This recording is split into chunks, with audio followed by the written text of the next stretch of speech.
So our next session and our final one of today is Challenges to Realizing the ASEAN Economic Community by 2025. And here to speak about that is Mr. Denis Hew.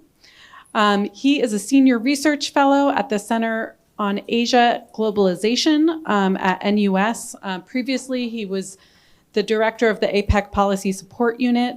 He also has 2 years at the Asian Development Bank, 7 years as a senior fellow at the Institute of Southeast Asian Studies. It's a good thing to have.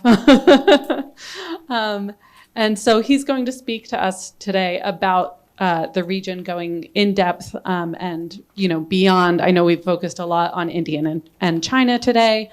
And he'll be going beyond that for those of you who have interests that go beyond the big ones. So please join me in welcoming Denis Hew. Thank you. I hope you can all hear me. Right, so as Anne mentioned, I used to work in the APEC Policy Support Unit for about 12 years. And I think some of my colleagues from APEC were here yesterday to talk about that. And prior to that, I used to be in ADB and also in ISIS, and I used to work on ASEAN. So in a way, I'm coming back kind of full circle, looking at issues related to ASEAN from the economic point of view. And from my presentation today, you'll find that some things have changed and some things have not, right? So let's start with my first slide. So the ASEAN Economic Community it's a very bold project. I mean, it started back in the 2003 at the ASEAN Summit in Bali, Indonesia. And the idea was, if you look at the language and the Concord, the second ASEAN agreement on this, they are aiming to integrate all their economies, all 10 member states of ASEAN, and to create basically, essentially an integrated market and production place. And the language there was that they wanted to create kind of a single market with, the word then was free flows, not free movement. The word free movement, which is a very European language, was reflected in the latest ASEAN Economic Community blueprint. But back then, the idea was free movement, which is kind of a safer word, of goods, on services, investments, and skilled labor. So is that realistic? Can they achieve that? We're about two and a half years away from 2025. And what are the key challenges in trying to realize the ASEAN Economic Community by that time? So I think that's mainly the focus of my presentation today. If you look at that blueprint, it has kind of 5 key milestones that it needs to achieve by that time. And if you look at it covers from resilient and people-centric ASEAN, a highly integrated cohesive economy, you're looking at enhanced connectivity, competitive, innovative, a global ASEAN. There are various kinds of initiatives and building blocks that's built around these 5 milestones. So you can see here, so ASEAN is not starting from scratch in terms of economic integration, and there have been building blocks in terms of agreements and initiatives over the last 2 decades. In terms of trade in goods, we got the ASEAN Trade in Goods Agreement, investments, the ASEAN Comprehensive Investment Agreement, or ACIA, and then they also focus on trade in services. And in terms of global ASEAN has many FTAs with its major trading partners, whether it's ASEAN Japan, ASEAN China, and more recently, it's come together, ASEAN plus 5 of its major dialogue partners, China, Japan, Korea, Australia, New Zealand, to form RCEP, Regional Comprehensive Economic Partnership. It's a big mouthful, right? One of the biggest regional free trade agreements right now. There are also ASEAN, about a number of ASEAN member states are also members of what I call other types of regional trade agreement. One of them is TPP or CPTPP now. So it's, again, another mouthful. It's a comprehensive and progressive Trans-Pacific Partnership. It used to be TPP before. And APEC, which I'm from. APEC is not a free trade agreement. It's a trade forum or a trade bloc, right? There are also, in terms of facilitating freer movement of skilled labor, skilled people, we have mutual recognition agreements for professional services. I think right now ASEAN has about, there are about 6 or 7 different types of professional services that they're trying to work on, from nursing, architecture, accounting, I think tourism professionals, and so forth. Those MRAs are actually part of the services ATISA, but I just thought I'd single it out because it covers one of the major pillars in terms of making ASEAN a much more people-centric community. And you can see from this chart here the overlapping memberships of ASEAN member states in many of these agreements. And of course, the most recent, which I don't know whether anyone's talked about it yet, is of course IPEF, which is another kind of partnership agreement, the Indo-Pacific Economic Framework. Of that, I think there are 6. You can see from this chart, there are about 6 ASEAN member states which are members of IPEF. I'm happy to talk a little bit more about that, but the focus today for my presentation is on ASEAN. Now, in terms of the blueprint, which is to implement and to try to achieve the ASEAN Economic Community, there was a midterm review that was conducted a few years ago, and it did find that about half of those initiatives, the action plans, have been completed with about a 30-odd% to go. Unluckily, unfortunately, the final year of the midterm review in 2020 coincided with the onset of the COVID-19 pandemic. So you can imagine, right? Everything went to a standstill, right? The whole world literally stopped working for quite some time. There were border controls, movement restrictions, and I think ASEAN's economy in 2020 contracted like 3.2% for that year. And also global supply chains were disrupted. And I think there was some, I came in at the last bit of the last session, you were talking a little bit about global supply chain disruptions, right? The other major challenge which I want to talk here is about, which would have an impact on economic integration, is that there's a wide economic development gap among ASEAN member states. It's very much different from the EU. I mean, even in the EU, some of the poor European states were not in that stark difference in terms of whether it's human development indicators or income levels or so forth. But you can see here from Singapore, which is GDP per capita is about 72,000, and back, these are 2021 statistics, and it's a lot higher now. Compared to, say, Cambodia, Myanmar is about 1,000 plus, all right? So you can see that huge economic development gap, which to me is a major challenge, right? If you don't try to achieve economic convergence over time, then economic integration is not going to benefit everyone. That's the reality, right? And to be honest, it's made worse because of the COVID-19 pandemic. We know that inequality has widened even further, whether you're looking at digital divide, economic divide, poverty levels have gone up. So the challenge now is that, to me, policymakers really need to take the idea of narrowing the development gap much more seriously today than they did before the pandemic. So here's a kind of a list of some of the key challenges, and I'm happy to talk about it a little longer in the Q&A. Some of the emerging challenges, which are not captured in the current blueprint, probably would need to be reflected in the next one. I mean, over the last couple of years during the pandemic, you've seen an acceleration of the adoption of different kinds of digital technology and AI, of course. You know, now we've got ChatGPT and other types of AI applications, right? And so that, as I mentioned, has widened that development gap. Some will argue, yeah, it's great. It creates a lot of new jobs, right? But it also does create job displacements, job polarization among those who are in jobs which are repetitive in nature will be out of a job. That's the reality, right? And finding them new jobs is what many countries are trying to do in terms of job reskilling, but it takes time. It's just that the rapid transition to these types of new technologies has been so much faster than before. There's also an acute shortage of skilled labor, which is one of the main pillars of the ASEAN Economic Community. In fact, I ran a webinar just a few months ago that found that one is that mutual recognitions of professional qualifications, the process has been quite slow for different reasons, partly also political.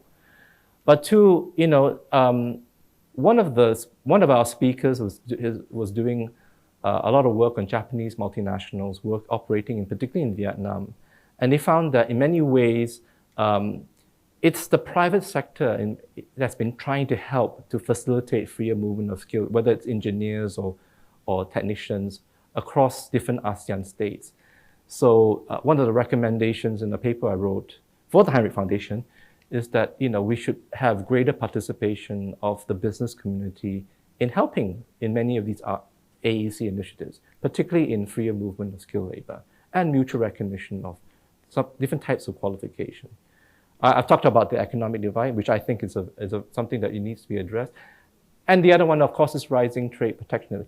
Yes, we've got all these great trade agreements in place in ASEAN, and tariffs within ASEAN member states are pretty much close to zero, but there's still different types on behind the border barriers, non-tariff measures. And last year, we know that there were some knee-jerk reactions to the pandemic. We saw temporary, of course, export restrictions of chicken from Malaysia. If you live in Malaysia, you know that we're all worried about where's our chicken rice going to come from, right? So we had to source it elsewhere in different countries. Or I think Indonesia, it was temporary, was palm oil, right? For a short period of time. The ASEAN Secretariat, I think, is another very important institution that needs to be looked at in Jakarta. As we try to move towards greater integration, I think there's more resources and there needs to be helped to support I think there are 300 to 400 professionals working in the ASEAN Secretariat to help the member states in terms of the implementation, to monitor the progress made as they move forward. I think that's my last slide. Okay, so and beyond. So some final points, right? An EU-style common market really is not realistic by 2025. And to be honest, I think if you talk to some of the ASEAN officials, it was never in their mind that they're going to create something like a European-style common market. Even a customs union, which is the next level up from a free trade agreement, is not on the table for discussion. Right? Basically, a customs union is to have a common external tariff with the rest of the world, which is what happened in the EU, the European Community. As they move forward, step by step, one of the first things they did was to create a customs union among their member states. So what is more realistic is that if they're able to successfully implement the various types of building blocks, which I showed earlier, then you'll have a much more, I would call it kind of like a free trade area plus, a much more comprehensive free trade agreement, which is through its FTAs, like RCEP, will be better plugged into global value chains. I think it's also important to have much more frequent reviews of the AEC blueprint. Right now, I think they're already working on a new blueprint. It could be for another 10 years or another 15 years. But regardless of 10 or 15 years, I think what's important is to make sure that ideally, on an annual basis, they should review the progress that's been made and maybe to introduce new initiatives. If you talk to some of the ASEAN secretary officials, they'll tell you, well, if you can't achieve the ASEAN Economic Community by 2025, then what happens, right? And they'll tell you it's a journey, right? It's not an end goal, it's a journey. I think it's a very convenient way to change the goalpost, don't you think, right? So I think it's important to say, look, you got to achieve a certain level of integration. Otherwise, there's no point going 2 steps forward and 1 step backwards, right? So try to effectively implement many of these initiatives. If you take a look closely at all these ASEAN agreements, whether it's in trade, in goods, so very comprehensive. In fact, I was surprised when I really looked at these agreements, coming back to this. If you looked at the investment agreement today, their investment agreement has an investor-state dispute mechanism, right? In the past, we were talking about it. We were arguing that, the state needs to be involved. So if there's a dispute on investments, it's investor-state dispute mechanism, ISDS. Should be something that should be put in these agreements. The other thing that I talked about was services. The services should be based on a negative list and not a positive list, because a negative list is much more liberalizing, right? So it means you can liberate everything except for a couple of things, right? So, which they did. If you look at the new trade agreement and services, it's based on a negative. They moved away from a positive. So lots of good things that are in these agreements. The key challenge, as you know, is implementation, right? So how do we help them to implement these these various agreements and initiatives will be quite crucial. I think economic convergence are talked about, and then, there will be future kinds of external shocks. I think my good friend, Stephen Olson, gave a very good talk some time back here on the various kinds of shock waves, or I call them external shocks, right? Whether they could be, another pandemic or natural disaster, who knows, financial crisis, right?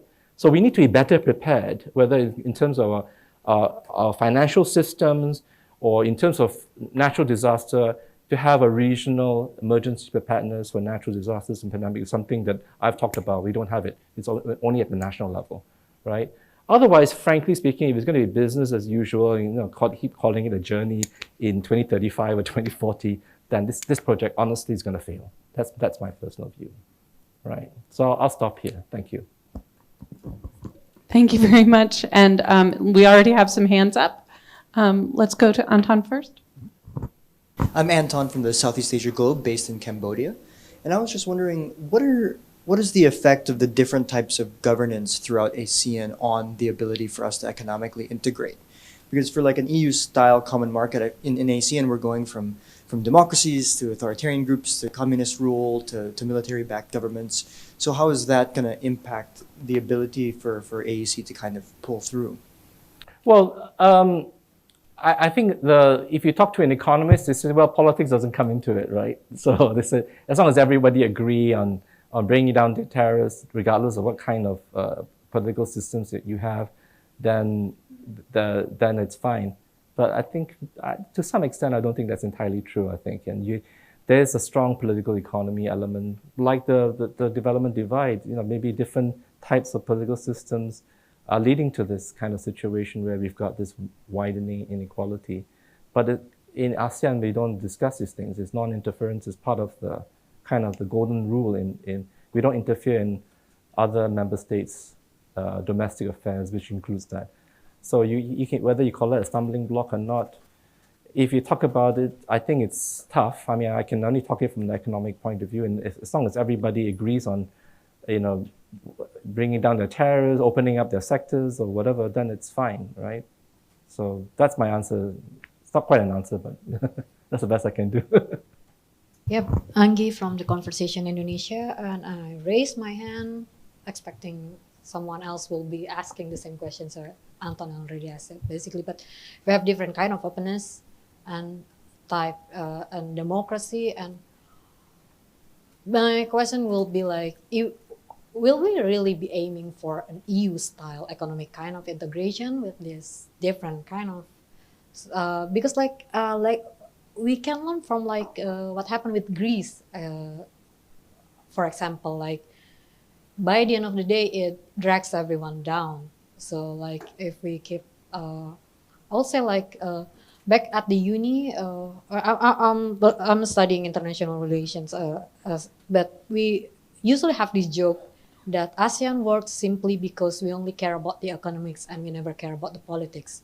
But to actually aim for economic integration while having our eyes closed about the situation here, I don't think I think the best we can achieve is probably financial inclusion, and that's also probably being hindered by the fact that some countries are not at the same level as the others because their politics are closing the door for them to actually develop. So I think without paying attention to this, ASEAN will remain forever toothless. I think will our economies eventually pay attention to this political economic aspect of it. Well, ASEAN didn't start off as an economic, as a regional grouping to discuss economic cooperation. It started in the 60s to talk about cooperation, security cooperation, right? Particularly, I mean, most of you are not born then, and I was a kid then. But, it was a period of, I'm Malaysian, a period of confrontasi, right? There was a lot of concerns about dispute, conflict, military conflict. So in many ways, ASEAN was formed to try to find a way for everyone to talk together so that there won't be any wars, right? And till today, we don't have any full-blown wars between any of the states. So it did start off that way. In fact, economic cooperation is a more recent phenomenon. In fact, the word economic integration was a bad word. So you go back 20 years ago, even before the ASEAN Free Trade Agreement after 1992, a lot of documentation, whether it's minister, you put the word integration, they'll cancel it out. Cooperation, right? It's only in 1992, before 1992, that we started to develop the ASEAN Free Trade after that they talked about the word integration, trade integration, economic integration. Then it became a bit more acceptable. So in a way, that's economics comes later. But there's a close link because, if you don't have peace and stability, then your economies can't grow. Your global supply chains will not flourish here. Why are they here, not in Latin America and Africa? Because this is an area that's, one is considered peaceful, business-friendly, open. So there are reasons for that, right? To your right, I mean, Greece is an example, right? But I think that's the other argument that why do we have to follow the EU model? Economic integration isn't always about doing that. And our history is different, right? We're all relatively new nation states, not like in Europe, right? So that's why we're going on this path, which is a bit different from there. So I don't think it's just about financial inclusion. If you look at it in terms of trade and tariffs, they have been down. Intra-regional trade, I think some of you will argue, it's only 20% intra-regional, just among themselves, right? But there's a reason why it's about 20% because they trade with the rest of the world, with major trading partners like China. Because they're all part of that global supply chain, right? So I think this is how I describe it, okay? EU is the role model. It's a gold standard in economic integration. And we are probably a far second, but beyond this, what else is there? Nothing, right? So we're doing quite well in our own way. That's how I see it, right? We're taking a different approach for integration. Hi, I'm Han Vũ. I'm from Tuổi newspaper, Vietnam. So I just want to ask you about the business ID initiative among ASEAN countries has been discussed recently. So any prospect on that initiative, and in that regards, is there any other initiative that we should look forward to in the near terms? Because when talking about ASEAN country, well, we do share like a lot of diversities, and so what can be the DNA that defines us as regions that working together? Thank you. Right. I haven't been following in too much detail about business ID, but one other initiative which to help business professionals is to have what APEC has. I don't know whether they talked about it yesterday, is APEC Business Travel Card. Yes, we can travel freely without a visa in most ASEAN countries, but that's as a tourist, not as a business professional. You still need a visa for many countries. So whether we can get an ASEAN Business Travel Card will be something I thought would be quite useful. And going beyond that, because in APEC we were talking about during the pandemic inputting our health declaration as well as part of that card, so that if you want to recognize different types of vaccination, all you can do is show the card, they can scan it, and then they'll know whether you've been vaccinated and with what, So that's one area. Having a common identity, some common DNA, I think it's not easy. Even today, they're still trying to talk about an ASEAN identity. And what is it? I'm not also very clear, right? But I tell you one thing that might help, which I don't see in many of the airports. When you go to immigration, there's very few countries that have ASEAN lane. You go to the EU. I just came back from Austria, okay? In Austria, they have an EU lane. You don't have, and they'll just do a scan. They just scan their passport. Everybody else, I think, have to go through immigration. So I don't see why we can't have an ASEAN lane for all ASEAN member states. I only see it in one or two, and then sometimes it disappears. I think Thailand at one time had it, and then I don't see it anymore, right? the other thing is, again, it's more to do with, I think tariffs have gone down, but I believe there's still barriers in place. For example, my second home is the Philippines because my wife is from the Philippines, right? Best coffee, one of the best, other than Vietnam and Indonesia. Wow, so many countries, but Philippines has very good coffee, different kind. They use Braco coffee, right? And I don't see it. Do you see it in the supermarket here? I don't see it, right? I don't see enough of goods from us, different ASEAN states here, right? And why is that? So again, you know, is it to do with taste? I prefer to drink coffee that's from Italy rather than from Indonesia or from Vietnam. I don't know, but I don't see it, or I see very few of those products. So maybe something that can be done. There are three pillars in ASEAN. There's the cultural, social cultural, there's the economic and the political. So maybe on the social cultural side, they need to do more to try to create a much more common identity. But honestly, it takes a long time. Yeah. And you ask a European, is there an EU identity? I don't think so. But just that they have the benefits of borderless, you know, I went from Austria to Czech Republic, no border. I was just so shocked, you know. So it's borderless, and I think for them, comes to mutual recognition again. For them, I think it's called horizontal mutual recognition. It means that I can work, you know, if I'm Austrian, I can work in Germany. I don't need a work permit. I can just, you know, go there.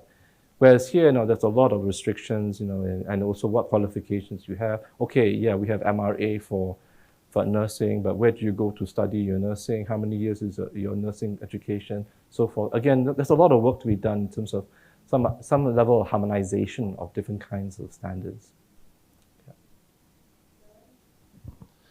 Hi, Dylan from Nikkei Asia. I fully agree with your assessment that the integration project will probably be fruitless or is leading towards a path of fruitlessness. And as much as I agree with my peers over here that politics is an issue in ASEAN integration, I don't believe that economics functions in a vacuum and that politics strongly influences the economic dimension of integration. And this was actually the subject of a very badly written 15,000-word thesis I did for my master's dissertation a few years ago on economic integration in this region. And one of the central arguments that I put forth was that essentially there's no mechanism for supranationalism in Southeast Asia. In the same way that in the EU, you have an EU Commission. And why is there no mechanism for supranationalism? Because there's no political will from each of the individual governments to surrender sovereignty to a supranational body. And that's the core challenge that is at the foundation of all the problems that we're facing with regards to the ASEAN way of doing things. You know, no coercion, lots of dialogue. You have a talk shop, people coming together.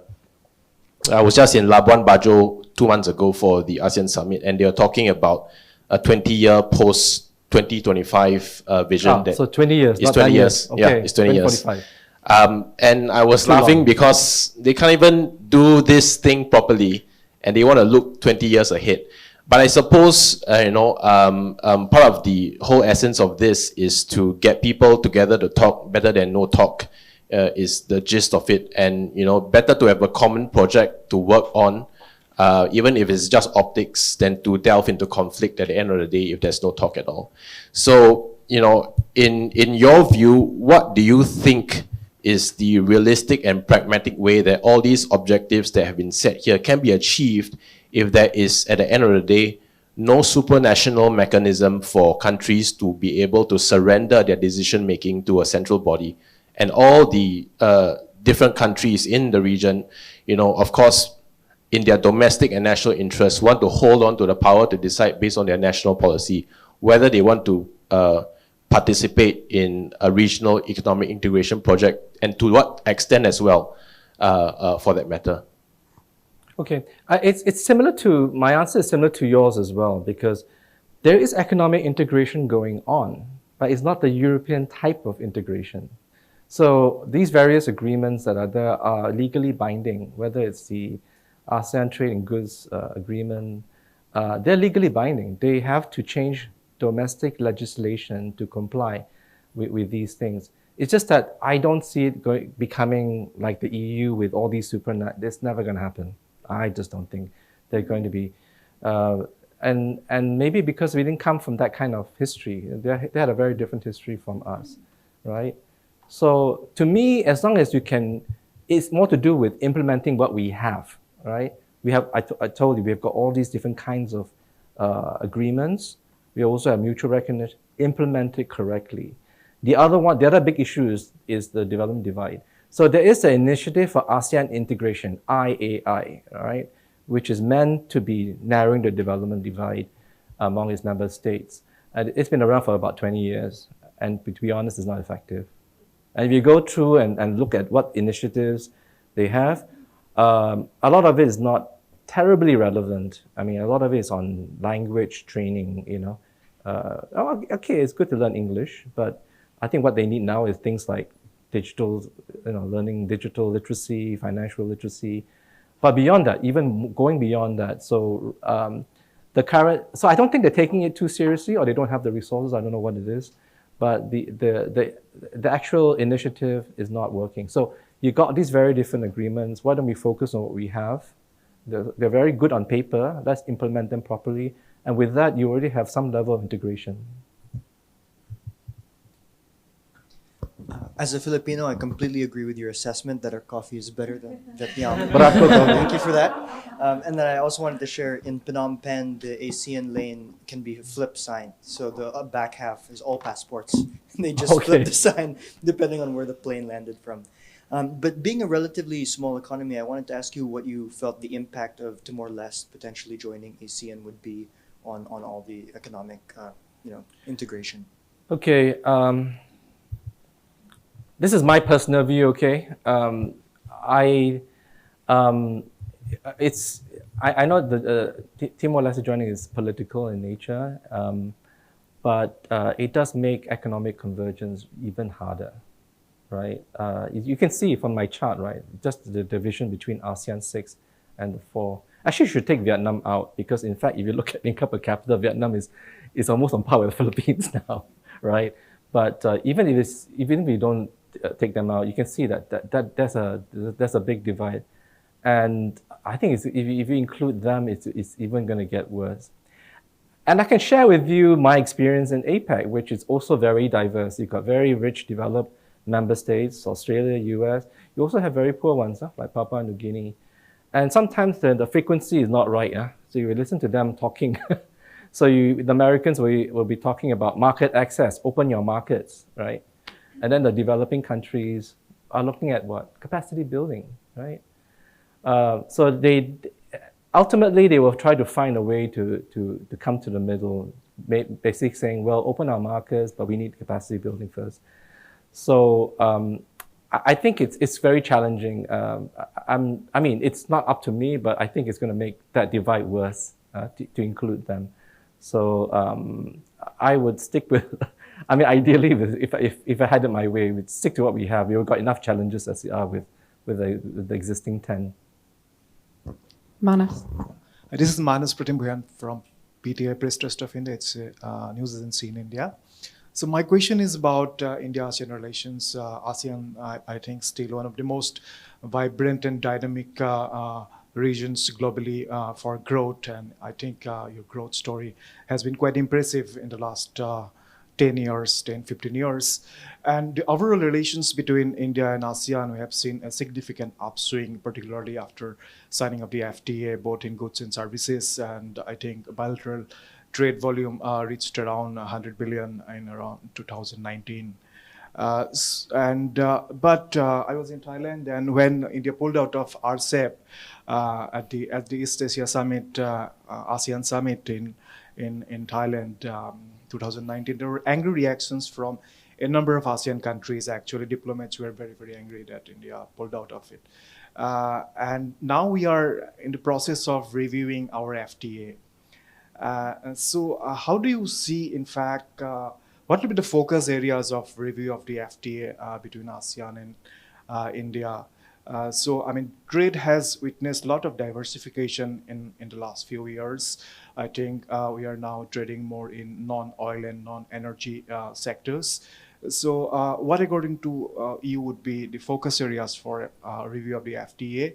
And second question is, in fact, I mean, Indo-Pacific has become a very significant area of geopolitical competition, big power competition. And I think ASEAN's growth is also linked to peace and stability in Indo-Pacific. So do you think the region can register a more aggressive growth if there is peace and stability in the Indo-Pacific? And in that context, how do you see ASEAN's overall approach? Because India also has been maintaining that ASEAN centrality is important for Indo-Pacific. Thank you. Okay, there's a lot of questions in there. Okay, let me try to answer them. Yeah, I mean, I'm not a trade negotiator, but I do talk to some of the trade negotiators, whether from Singapore or from some of the others, and I think it was kind of a painful exercise. And when they pulled out, I think a lot of them were very unhappy. So, having said that, if they're renegotiating the ASEAN-India FTA, maybe they need to look at what's happening right now, right? In many ways, India has been growing at quite a rapid pace. Its manufacturing sector is expanding. So, extending many different types of global value chains, not just to China, but to India, is probably the future. Huh? So that's some of the areas also. What do you need to do in terms of these trade agreements to facilitate that will be quite a thing. Movement of preferred skilled labor is another one, right? Whether it's in services sector, IT sector. Again, that would help benefit a lot if there was more mutual cooperation between ASEAN and India. I'm sorry, what are some of the other points that you brought up? There are quite a few, actually. Use the mic, please. Indo-Pacific, okay. So, yeah, in APEC last year, there are a lot of questions that came up about IP. Let's talk about IPEF, the Indo-Pacific Economic Framework, which was launched last year in May, right? What is it? That's the question. What is it, right? And for ASEAN, they're not sure too, but they don't want to be out of it either because we don't know where it's going to, how it's going to play out. I know they've just signed a supply chain agreement, which is in a way not bad, right? There are 4 pillars to IPEF, right?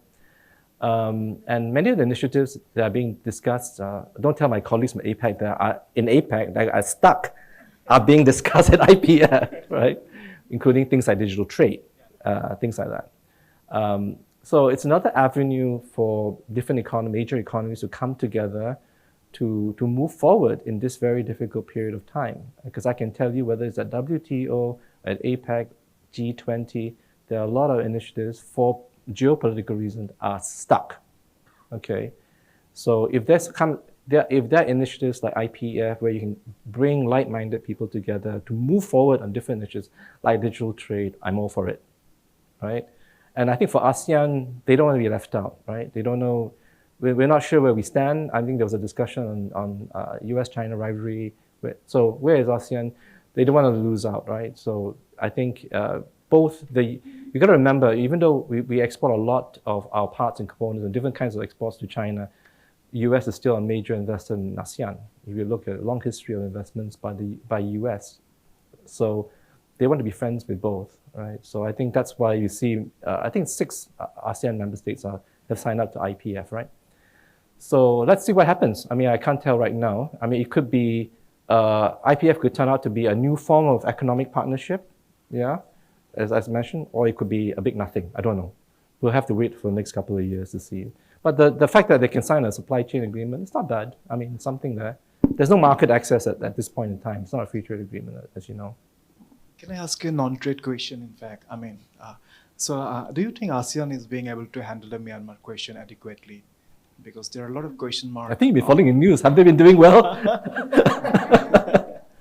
Okay, again, it's my personal view, but I think ASEAN centrality, you talked about ASEAN centrality, has been severely undermined by the Myanmar crisis, right? So you want to admit new members when you can't even deal with one of your own existing members, right? So you can see the lack of cohesiveness.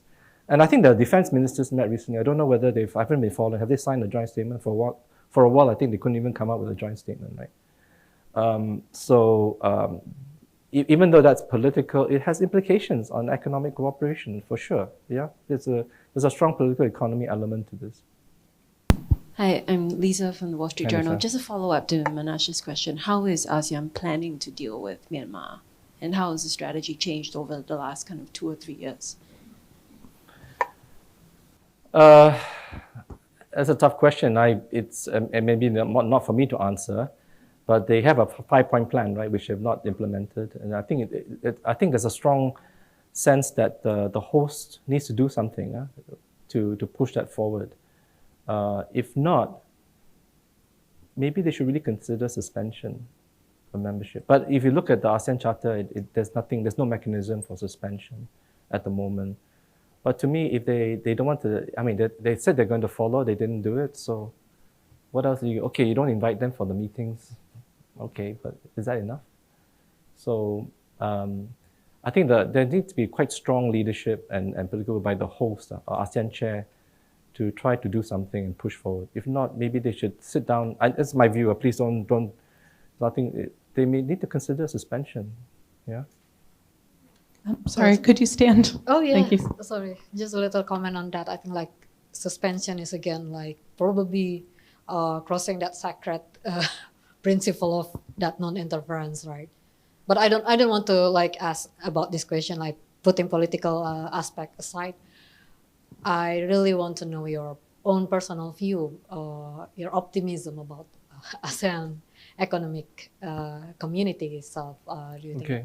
So, and also like you are talking, you keep mentioning about that we can have our own style. What do you have in mind? Do you like probably seeing, probably strengthening our traits? So like Anton will know how Flores Bajawa coffee tastes, or maybe like strengthening our value chain, global value chain, so we can like probably stand, considered as a collectively considered as a, strong economic power. What do you have in mind, and how do we make people, at least, common people, the public, can feel that ASEAN identity as an integrated economy?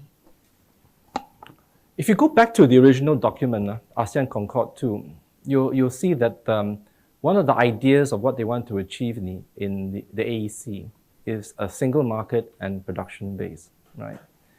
And I see the idea of single market not in the sense of a European market, but single market in the sense that your tariffs have gone down, it's easy, rules of origin is very simple, which it is. It's based on a 40% rule.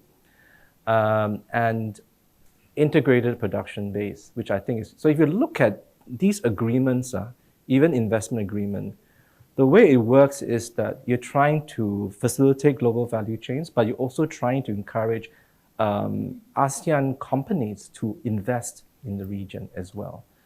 Because if you look at the investment agreement, for example, there's national treatment. That means if I'm a Vietnamese company and I want to open, say, a clothing shop or a factory of some kind in Malaysia or Philippines, right? I should be granted the same treatment, national treatment, as if I'm a local company. Now, I think in practice it's not so easy. I think from what I can I hear, it's not that easy, and all kinds of different kinds of barriers. So, like I said, for some things like that, what are the current, what needs to be done, which I think I'm sure is being done, is what are the current challenges in each of these kinds of agreements, in goods, in services, in investments. Get that sorted out first, and then you probably have a much more, my view, of an integrated market, not the EU type. But identity, we are going back to the idea of identity. But there is some sense of, after so many years of being part of ASEAN, I noticed that even when you go for these meetings, I worked in an international organization for so long, some of the ASEAN member states do tend to gravitate to each other, Of course, I always gravitate to Filipinos because of my wife, but also Indonesians, because I have a lot of friends who are from Indonesia. And I'm also, orang Malaysia, I'm Malaysian. So again, we speak a common language, right? So in a way, I like to think I'm a bit of an ASEAN citizen, right? I work and live in Singapore for so long. My son is now a Singaporean, but I'm still a Malaysian. My wife is Filipino, So Maybe what we need to have maybe is a bit more intermarriage among our fellow citizens, right? And if you look at the European Union, there is a lot of that, but it took hundreds of years. We've just started. It takes time. Matt, South China Morning Post. I was kind of going off of that a little bit. I was wondering if there's maybe, if you could talk about additional values within the region, if that plays a role in perhaps hindering or the limits of economic integration versus the European Union. It seems like maybe our values more between nations within the region more fractious, do you think, than in the EU, or do you see them as more equivalent and it's other issues that are maybe putting limits on that? There is a common thread, I think, in the European Union, particularly among the regional EU states, right? Sense of values, right? And I think it's not the same here, and we know that, right? They have different political systems, different systems here, and so maybe that's something they need to work on. Can we find a common ground in terms of our values? I don't know whether that can happen. Because right now it's a lot easier. If you look at the 3 pillars, economic community seems the easiest, right? Because we're just talking about kind of a win-win situation. We know that we have all these supply chains. Just bring down your tariffs, create a much more business-friendly environment, and that would happen. But I think there's not enough progress if you look at it in the security community and the social cultural perhaps because of things like identity, but even in the security side, I think it's even more difficult now in trying to create a security community because of things like the situation in Myanmar. I think Myanmar is a test, to my sense. Do you have a common set of values among yourselves and how you deal with a situation like this?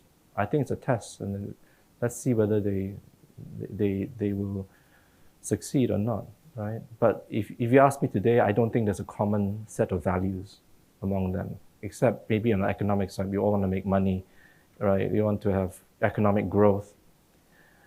I'm more pessimistic about the future. You talked about that, whether it's on the AEC or on the global economy. There's just so many, I call them known unknowns, right? We've got the conflict in Ukraine. We have issues like inflation, even though it appears to be a bit more under control. But we also have rising inequality, not just in ASEAN, but around the world, right? And a lot of policymakers seem to like to use the word inclusion, inclusive policies. Well, what are they doing about it, to be honest with you? There's a lot of things going on. And I'm more on the pessimistic side about digital technology. I'm all for it. I love that technology. But I also understand that there are consequences to accelerating the technologies. One of the things we found, for example, during the pandemic was that a lot of women in many developing countries exit the labor market earlier because they have a bigger responsibilities in looking after their children during the pandemic, right? And during that period of time, many of these companies started to adopt, I'll lose my staff, right? So let's see whether I can use this software, which I delayed trying to use. I started to use it. And then they suddenly find, for example, they don't have a job anymore once the pandemic is over. Or the kind of skills that I have today are no longer relevant, right? I have a PhD in economics, right? And I had that 30 years ago. If I was applying for a job today, not in a university, I don't think I can get a job. That's my personal view, right? Because the kind of skill set you need today doesn't require you to have a PhD or a master's, right? Or, you don't even have a degree. It's the kind of skills that you want, right? So my son is in HR. He's telling me now that you should change job every 1-2 years. You pick up a skill. You pick a job that has a skill that you don't have, and you pick it up. Because employers today are looking at the kind of skills you have, not whether you have an MBA or PhD or whatever. So the world has changed. And I think even Singapore and many are trying to grapple with the universities and education. How do they change the form of education so that they have the right skills, right? Even the Philippines is an example. I worked in ADB many years ago, and every year I come back, because of the rise in call centers, you see this, you can see it. The economic activities and all these call centers have created a lot of jobs, right? But even that's being replaced. We know that by different kinds of auto robots that, you don't need to call somebody with an American accent anymore because your laptop doesn't work. And on the other side, you're going to hear a robot giving you instructions. So, it's not sustainable, right? And that's the other concern that I have, because many of the ASEAN member states are middle-income countries. So if you don't make the next big leap forward, then you're going to be stuck, in terms of growth. And that leads to social unrest, greater unemployment. So these are things that, many of the countries need to watch out for, right? Sorry, I'm so negative. Lisa with the Wall Street Journal. You talked a lot about the challenges ASEAN's facing and pushing through policy and initiatives. What is the perception by, with trading partners and diplomats from outside of the region? Do they see ASEAN as very irrelevant? Has this changed over the last few years? How has it changed? I can give an example, right? If you look at the ASEAN facility for supporting whatever different initiatives from trade to IT, they get loads of money from dialogue partners. Millions and millions. In APAC, we get a fraction of that. I think there are different reasons, and some of them I talked about it here. ASEAN is the only game in town, right? They are probably, they're not as integrated as the EU, but there is some level of, there's a regional entity here, right? And we know that there's a lot of global value chains that's here. And since you guys, a lot of you are political scientists, some people see this ASEAN as also as a counterbalance, right? And I can tell you recently, because I'm now looking after ASEAN in the Lee Kuan Yew School. And so please do check the website.